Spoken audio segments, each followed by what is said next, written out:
Hola amigos y amigas, es un gusto poder compartir con ustedes nuevamente en este espacio del grupo parlamentario del FMLN Voz Parlamentaria. Este día vamos a conversar con el diputado Guillermo Mata. Él es diputado por el Departamento de la Libertad y vamos a hablar de temas muy importantes para nuestro país. Diputado, gracias por acompañarnos. Gracias, Vanessa, y para mí es un gusto poder estar en este programa del FMLN Voz Parlamentaria tratando de conversar con la gente y explicándole lo que estamos haciendo aquí en los recintos de este primer órgano del Estado. Este espacio es para rendirle cuentas al pueblo salvadoreño del trabajo que los diputados y diputadas del FMLN realizan. Y en ese sentido, diputado, usted que pertenece a la Comisión de Salud, recientemente en esta asamblea se aprobó la Ley de Prevención y Control de la Infección provocada por el virus de inmunodeficiencia humana. ¿En qué consiste esta ley? Bueno, Vanessa, esto lo primero decirles que aquí tenemos nosotros el Código de Salud, aquí aparece la primera ley que fue aprobado en este pleno legislativo que data del año 2001. A partir de entonces, pues, el tema de la epidemia del VIH ha sufrido numerosos avances, retrocesos, problemas con medicamentos al inicio, cobertura que no era completa para toda la población. La ciencia ha ido avanzando en este tema, ha ido cambiando el perfil epidemiológico, ¿verdad? Antes se decía que era una enfermedad de homosexuales, luego después se culpaban a ciertos sectores de la población. Ahora conocemos, por ejemplo, que la transmisión sigue siendo la primera prioridad, es a través de las relaciones sexuales, ¿verdad? Sin protección, obviamente con personas que viven con VIH. Pero ahora se han unido otros sectores donde el problema se ha vuelto bastante latente, como es las personas que se denominan privados de libertad en los cuarteles, ¿verdad? Hombres teniendo relaciones con hombres. Es decir, se ha ido desmitificando el tema de que era una situación que únicamente pertenecía a grupos y por eso eran sectarizados, como era, por ejemplo, las mujeres prostitutas o los homosexuales en sí. Entonces todo esto ha venido cambiando a través del tiempo y además las personas que viven con VIH han sido de alguna manera estigmatizadas. Sí. Se les ha excluido, se les ha etiquetado, se les ha cosificado, han tenido problemas en sus sitios de trabajo, se les ha intentado obligar a que rindan un examen de laboratorio previo trabajo, a pesar de que ellos pueden tener todas las capacidades y competencias. Como le decía, hubo un tiempo que había problemas, sobre todo cuando estaban los gobiernos de Arena, era bastante difícil poder tener acceso a los antirretrovirales. Hay que recordar que Arena cobraba por la consulta médica, cobraba por los medicamentos. Entonces, todo esto hace de que las personas que viven con VIH no solamente sean excluidas socialmente, sino que también laboralmente, pero también dentro del ámbito puramente sanitario, porque no tenían mayor acceso a medicamentos. Esta situación ha ido mejorando y ahora el Ministerio de Salud Pública nos presenta un panorama que es bastante distinto, en el sentido de que íbamos en una curva creciente de casos nuevos.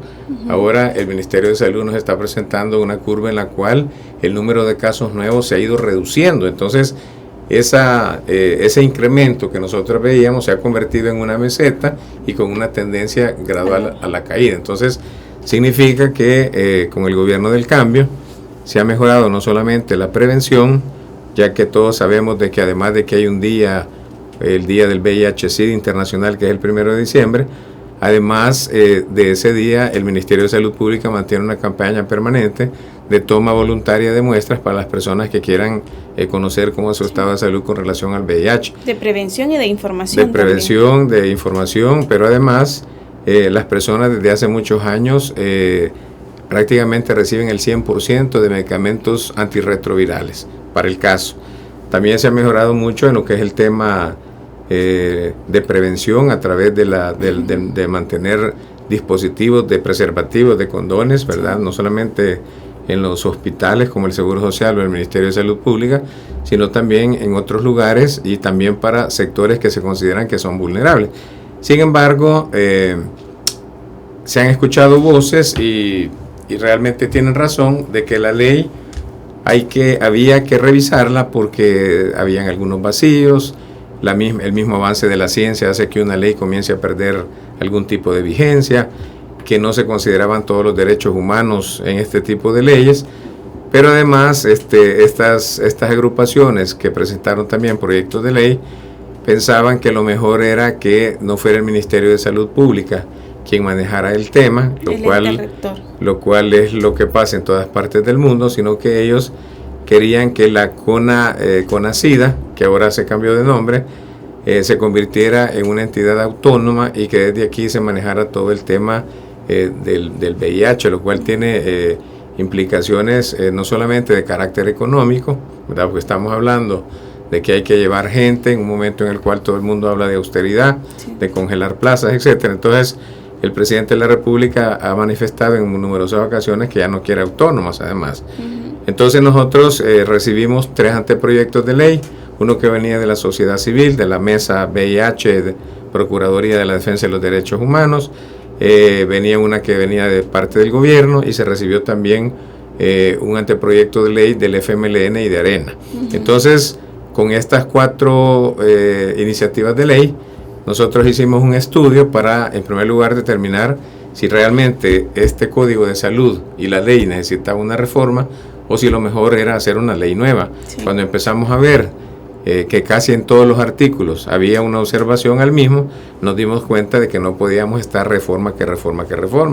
Entonces, todos los equipos prestaron a su técnico de cada fracción y se reunieron con la técnica institucional y nos presentaron, la alternativa de que en lugar de reforma mejor nos fuéramos a una ley nueva. Y eso fue lo que hemos hecho. ¿Esta ley integra aspectos de cada una de las propuestas que se tenían sobre la mesa? Sí, digamos que se tuvieron en consideración todas las propuestas y de cada una de las propuestas se fue leyendo artículo por artículo y comparándolo, por supuesto, también con la ley que ya estábamos a punto de derogar. Entonces, de aquí se fueron construyendo consensos y esta ley prácticamente, para mí es una satisfacción como diputado poder decir que es una ley que tiene prácticamente el consenso de todos los grupos parlamentarios y además se aprobó por unanimidad. Es decir, sí, después de que pasamos la etapa de discusión, una vez que nos pusimos de acuerdo ya no hubo ningún problema el día que la pasamos a la plenaria. Entonces, decirle al pueblo salvadoreño que esta no es reforma, porque andan muchos grupos hablando de que esta ley es una reforma y no es una reforma, sino que es una ley nueva. En segundo lugar, no es retroceso, como he escuchado en algunos medios de comunicación o leído en algunos periódicos, sino que esta ley incorpora lo más nuevo que hay en los diferentes parlamentos a nivel latinoamericano. Nosotros no solamente hicimos una comparación entre las propuestas, sino que también hicimos un ejercicio de derecho comparado, que incluye a todas las leyes más avanzadas de América Latina. Entonces hemos tomado lo mejor para que esos aspectos puedan quedar en esta ley que nosotros aprobamos recientemente. Por otro lado, se dice que no es una ley integral.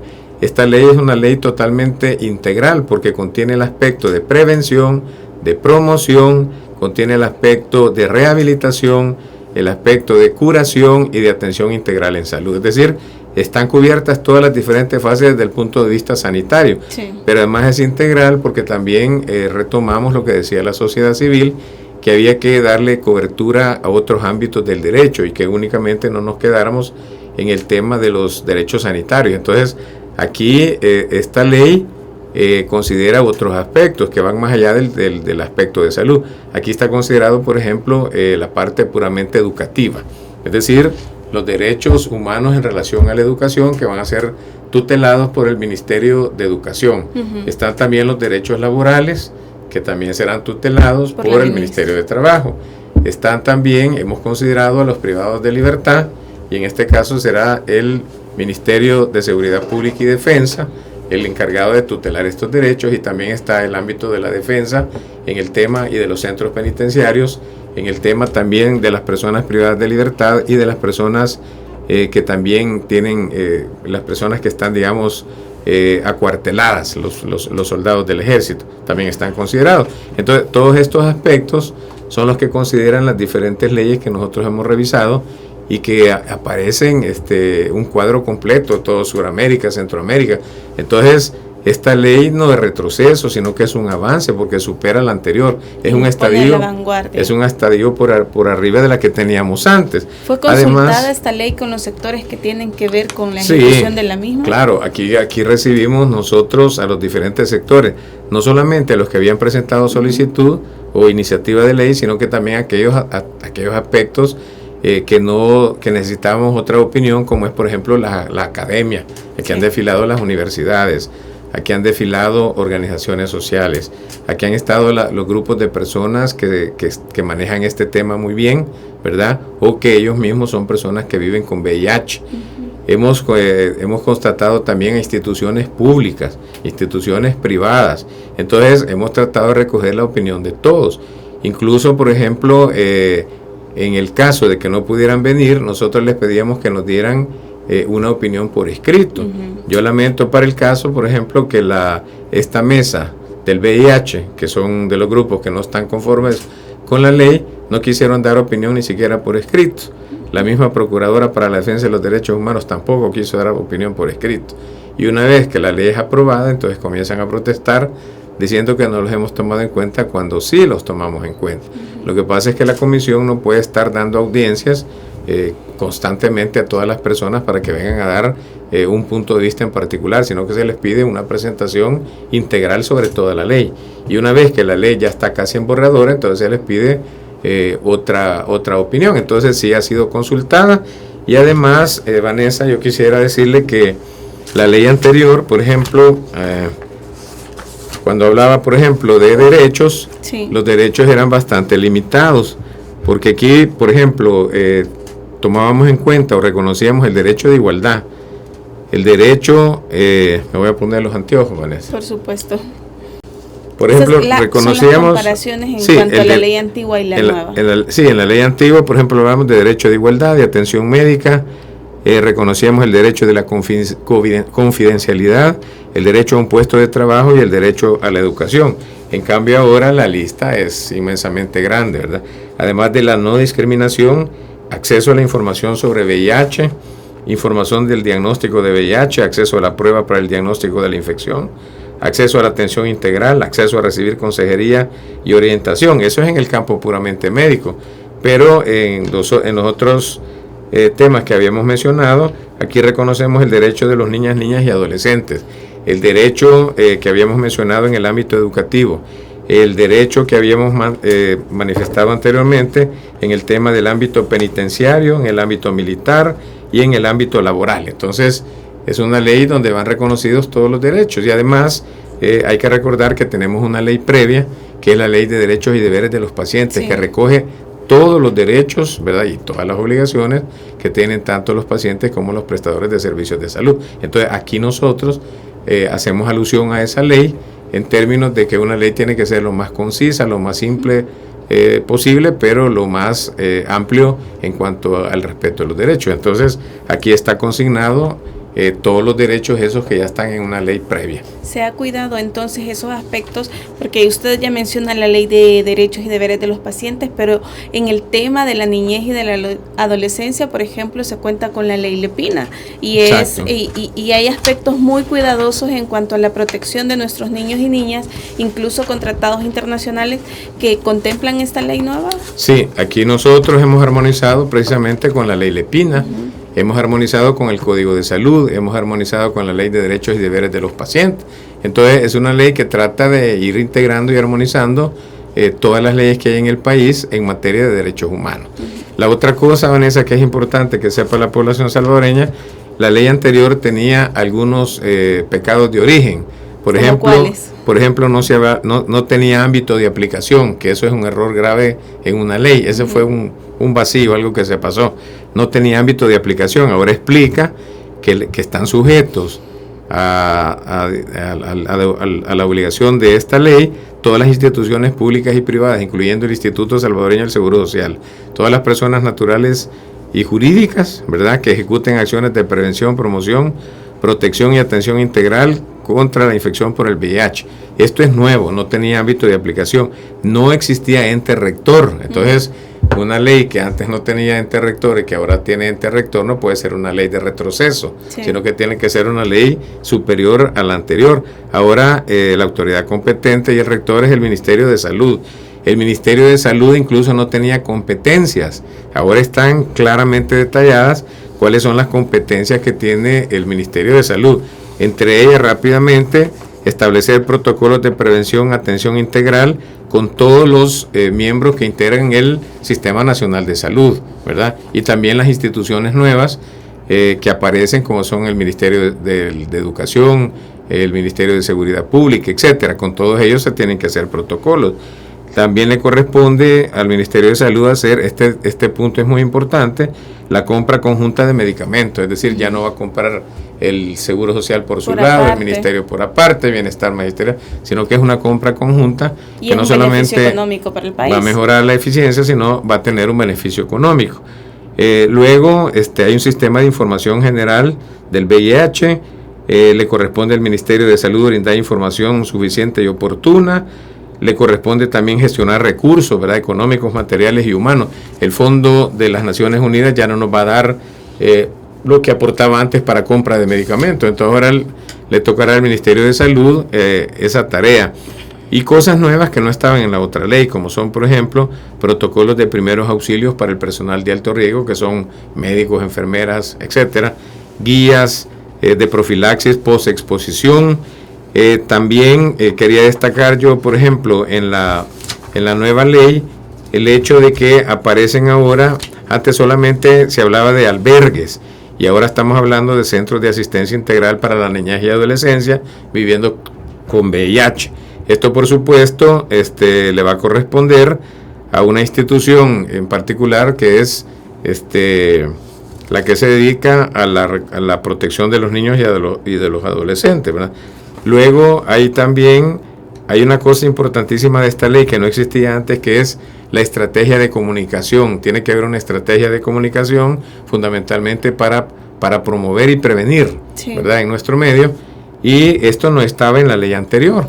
En ese aspecto me gustaría que profundizáramos más, doctor, pero lo haríamos después de una breve pausa. No nos cambie. Conoce más del trabajo de nuestro grupo parlamentario.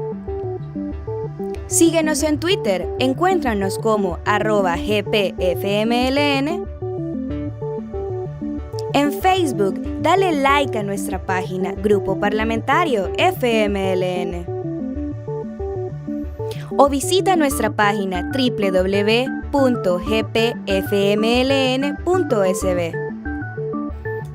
Grupo Parlamentario FMLN, legislamos a tu favor.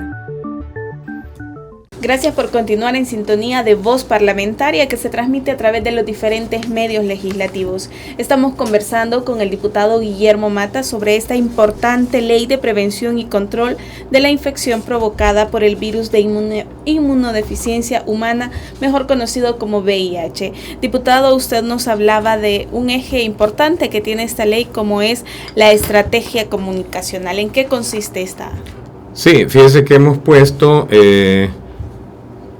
Esto tiene que ver antes, Vanesita, tiene que ver con que antes se llamaba el ente consultivo, se llamaba CONA-SIDA. Sí.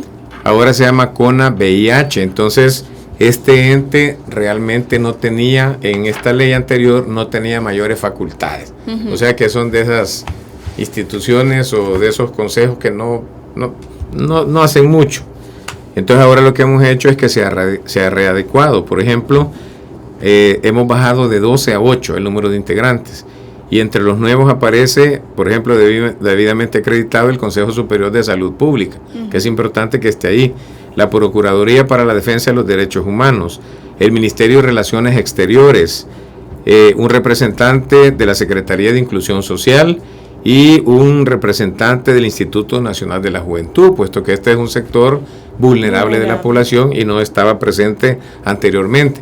Antes, esta Comisión Nacional contra el VIH, que se llamaba CONA-SIDA, únicamente era un órgano asesor, proponía estrategias y divulgaba políticas. Eso era todo lo que hacía. ¿Cuáles serán sus nuevas Ahora, atribuciones? las atribuciones que tiene son de primera línea, ¿verdad? Porque ahora le va a proponer al Ministerio de Salud Pública estar constantemente actualizar la política. Antes se hacía una política y ahí quedaba muchos años, ahora ellos son los encargados de estar actualizando en base a los conocimientos científicos que van saliendo sobre este tema. Y los resultados de la aplicabilidad de las políticas. Exactamente, y tiene que estar evaluando en el tiempo cuál es el impacto de todo lo que se está haciendo. Este otro tema es importante, lo que estábamos mencionando, Vanessa, que es, tiene que proponer al Ministerio de Salud la ejecución de una estrategia comunicacional simultánea e integrada de información, comunicación y educación sobre factores de riesgo, diagnóstico y tratamiento relacionados con el VIH. Esto es bien medular para nosotros porque sabemos que si no hay una verdadera estrategia de comunicación utilizando los diferentes medios que se tengan a disposición, es bastante difícil sensibilizar a las personas. Sí. Y este es un tema que tiene que ver directamente con la sensibilización y con tomar conciencia. Porque si una persona tiene VIH, por ejemplo, un hombre o una mujer, y no tiene conciencia de su enfermedad, difícilmente se lo va a dar a conocer a su esposa, a su compañera de vida, etcétera, y por lo tanto va a poner en alto riesgo también a la pareja que tiene. Ese es un tema que nosotros lo valoramos cuando estamos discutiendo la ley. Y además, lo que usted me había adelantado, Vanessa, que es que se tiene que estar supervisando constantemente y monitoreando el impacto de las acciones que están haciendo tanto a nivel comunicacional u otro tipo de acciones para prevenir la difusión de la infección. Además, esta comisión ahora puede proponer reformas a la ley actual. Uh-huh. Es decir, ahorita, por ejemplo, del 2011 al 2016 pasaron 15 años y nunca se hizo una propuesta de parte de esta entidad porque no estaba dentro de sus competencias. Ahora sí necesariamente va a tener que estar cada cierto tiempo revisando la ley y si hay vacío va a tener que hacer una presentación de una propuesta de reforma al Ministerio de Salud Pública. Y la otra cosa es que también se van a encargar de estar velando por suscribir convenios internacionales en esta materia, por supuesto que junto con el Ministerio de Relaciones Exteriores. Sí. Entonces creemos de que esto es una cosa completamente nueva. Aquí es donde tuvimos el problema, porque este es un ente que está como colegiado al Ministerio de Salud. Y la propuesta de la sociedad civil quería que fueran como una cosa autónoma, ¿verdad? Independiente, adscrito al Ministerio de Salud, pero en términos económicos, financieros, legales, etcétera, completamente independiente, lo cual hubiera significado una millonada de dinero que el país no tiene para poder tener este tipo de adscritos. Entonces creemos que con el liderazgo del Ministerio de Salud, esto se va a llevar de una buena manera y este ente que estaba un poco de bajo perfil va a tener un perfil mucho más alto.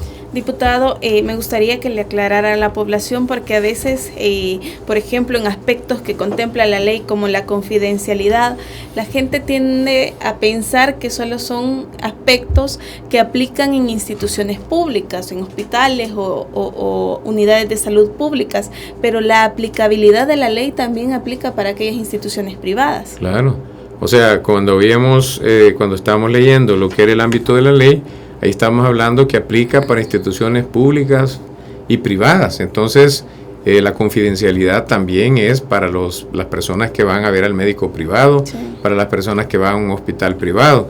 Y la otra cosa importante es que ninguna persona está obligada, salvo algunas excepciones que presenta la ley, uh-huh, a que se le obligue a tomarse un examen para VIH. Por eso lo que se quiere es que sea consciente, que sea voluntario y que cada persona no solamente es por su protección, sino por proteger al prójimo, que tenga la capacidad de poder decir, bueno, me voy a tomar el examen. Sí. Sobre todo ahora que hay tanto medicamento y hay tanta forma de tratar. Antes esta era una enfermedad mortal, ahora ya no lo es. Es decir, si la persona acude tempranamente a la consulta, pues tiene su tratamiento y con eso se previene llevar a las etapas terminales como solía suceder antes. Sí.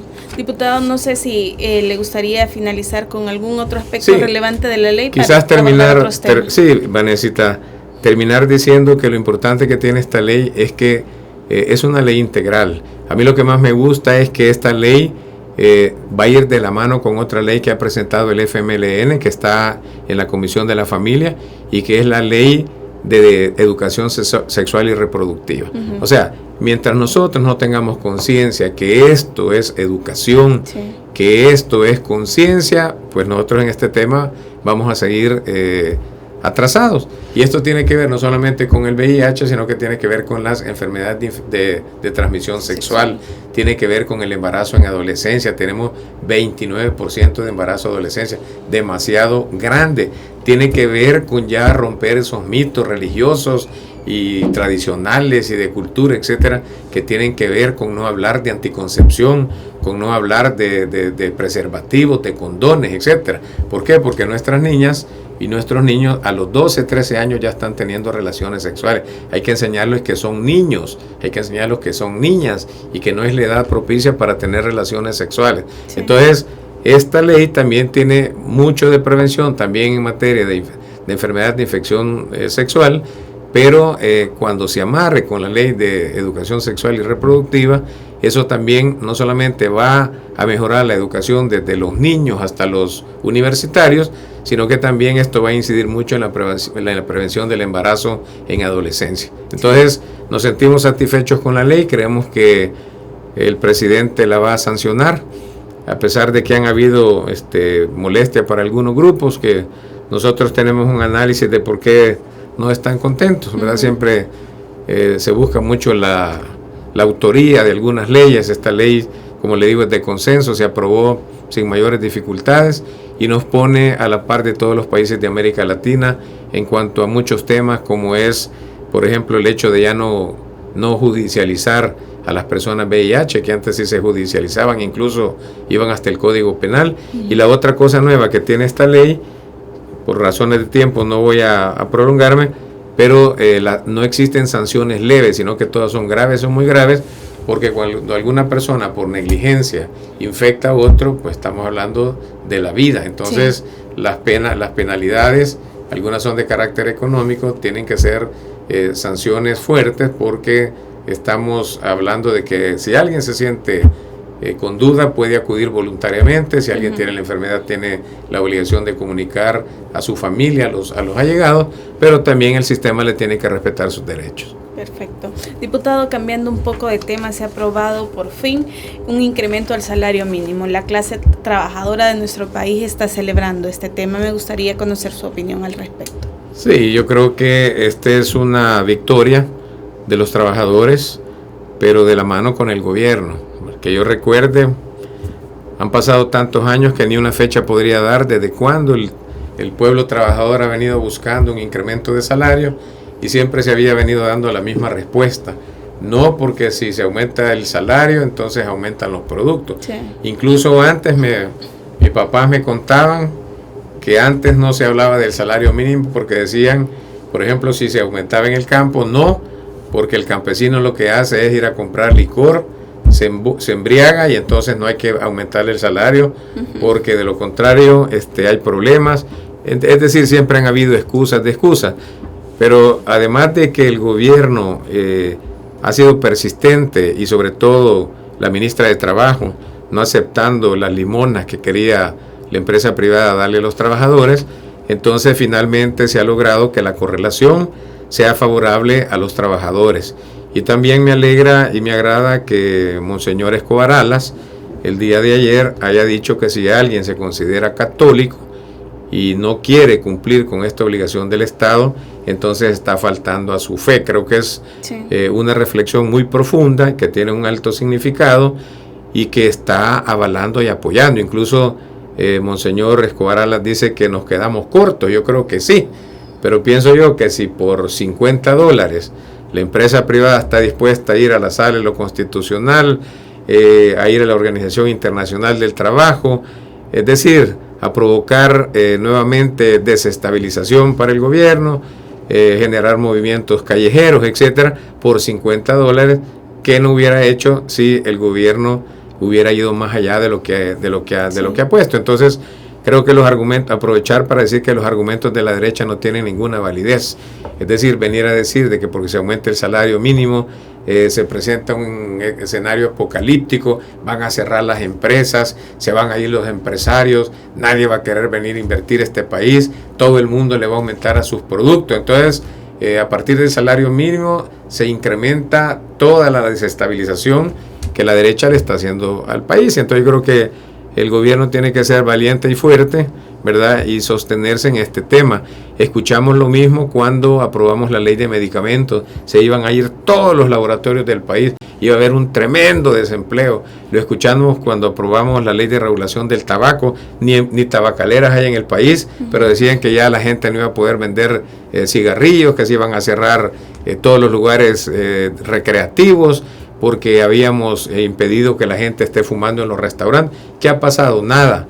La ley de medicamentos, lejos de eso, bajó en 60 millones cada año el precio de los medicamentos. Ha contribuido al bolsillo de las familias salvadoreñas. Ha contribuido al bolsillo de los salvadoreños, pero además han venido más laboratorios. Sí. Ahorita tenemos la Dirección Nacional de Medicamentos que tiene una capacidad tan grande que ha encontrado laboratorios fantasmas, ha descubierto medicinas que no tienen lo que dicen que contienen y por lo tanto las ha sacado del mercado. Está a punto de graduarse con el 4º grado, que es el más alto que hay en América Latina. Es decir, hemos pasado una situación importantísima en cuanto a la vigilancia de medicamentos. Lo pongo como ejemplo, sí, porque siempre que viene alguna ley que afecte intereses económicos de las grandes empresas, entonces ponen el grito en el cielo, se inventan cualquier cosa. Y digamos que van siguiendo la misma estrategia de Venezuela, ¿verdad?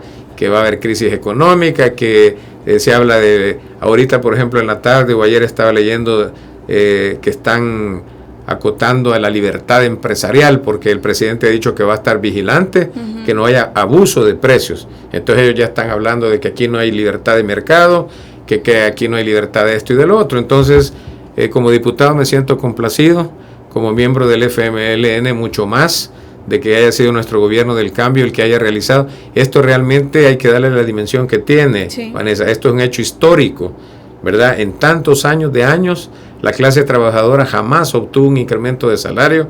Ojalá hubiera sido más y esperamos que en el futuro, y el presidente ya lo dijo, que se va a estar revisando constantemente cómo está la situación del país para ver de qué manera se va actualizando el salario mínimo, que todos sabemos que aún los 300 o 200 dólares no alcanzan para las necesidades reales de la economía de la familia, pero sin duda alguna ha sido un hit, ¿verdad? Desde el punto de vista de la estrategia que se llevó a cabo, el Ministerio del Trabajo ha tenido una presencia importante, mantenerse en esa mesa queriendo negociar 20 centavos al día, me parece que es una tremenda burla. Sí. Debe ser difícil para un funcionario estar en ese toma y daca de que te doy 20 centavos, que te los quito.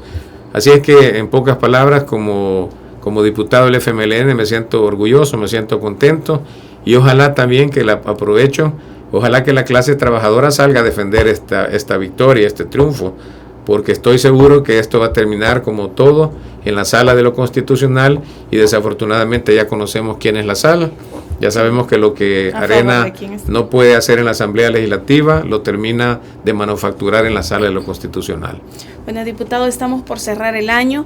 Me gustaría su mensaje a la población para el próximo año 2017, pero también ese llamado a los padres de familia a estar pendiente de los niños en esta temporada y que nos sumemos a esa campaña de no más niños quemados en nuestro país. Sí, bueno, mi deseo en primer lugar, en términos generales, es que este ambiente que tenemos ahora, ¿verdad?, tan bonito de diciembre, que son motivos de reflexión, que son días de que la gente habla de esperanza, de alegría, de armonía y de paz. Ojalá que no durara estos 20 o 30 días que es el mes de diciembre, sino que se perpetuaran por todo un año.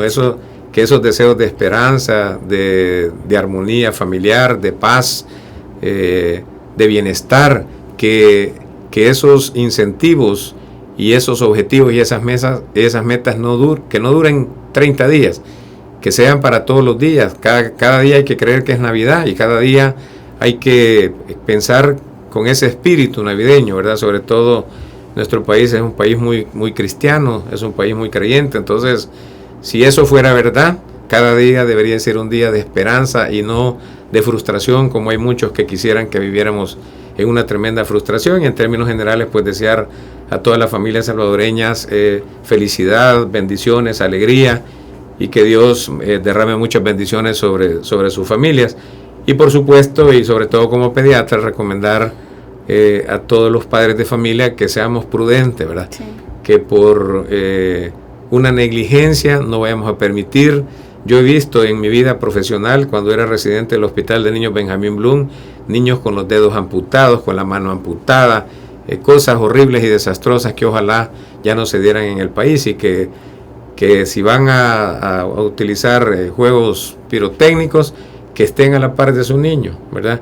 Que estén jugando con ellos, que los cuiden, que los protejan, que sigan las indicaciones que ha dado el Ministerio de Gobernación, ¿verdad? En el sentido de no comprar más allá de lo que permite la ley, que no los dejen solos, sí. Y que sea una fiesta navideña, utilicen mejor esos que solo hacen lucecitas, ¿verdad? Y no esos que detonan y, como digo, que pueden amputar y fracturar y que pueden causar una noche de tragedia. No queremos nada de eso para nuestras familias salvadoreñas, y que Dios les dé nuevamente muchas bendiciones, y esperamos que el otro año sea un año lleno de esperanzas, de expectativas, que no nos dejemos desanimar por los augureros, ¿verdad?, de las malas noticias, y que lejos de eso veamos que nuestro país va caminando. Los cambios no se dan de la noche a la mañana. Veamos todo lo que tenemos alrededor, que nos sirva para reflexionar, y nos vamos a dar cuenta que estamos teniendo cada día un país mejor. Bueno, diputado, muchas gracias por habernos acompañado. Gracias, Vanessa. Y gracias a ustedes, amigos y amigas, por haber estado en sintonía durante todo este año de su programa Voz Parlamentaria. Felices fiestas, bendiciones. Conoce más del trabajo de nuestro grupo parlamentario. Síguenos en Twitter, encuéntranos como @gpfmln. En Facebook, dale like a nuestra página Grupo Parlamentario FMLN. O visita nuestra página www.gpfmln.sb.